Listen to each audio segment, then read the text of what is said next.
Hi you guys, I'm still organizing. Now I'm working on my snack pantry. So everything will be ready tomorrow when the girls go back to school. They could just make sandwiches, come to the snack pantry, grab chips with their fruit, or just come grab a snack in between school. And this is what I've done so far.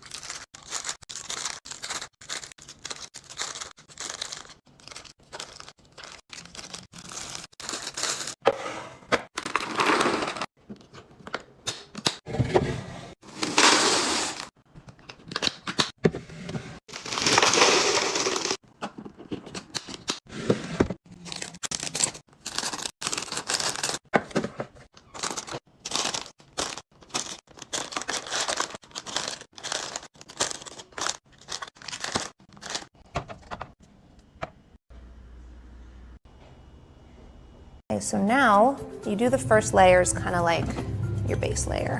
And we are going to make a really pretty design. It's so simple, but yet people find this fascinating when they come into my house. And they also think that I am a sociopath, that I take the time to do this once a month. But you know what? You say OCD is a disease, I say it's a blessing. And people always ask, do I replace them every time someone eats one? No, I'm not crazy. I'm just organized.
I've had a ton of questions, so here's part 2. I always make my kids lunch the night before and I put it right here for them. Okay, so here's what I do. I plan out my meals 2 to 3 days in advance for breakfast, lunch, and dinner. And when I go grocery shopping, I stock up my fridge only for the meals that I'm about to cook for those 2 to 3 days. A question I got over and over again was, does my fruit and vegetables go bad?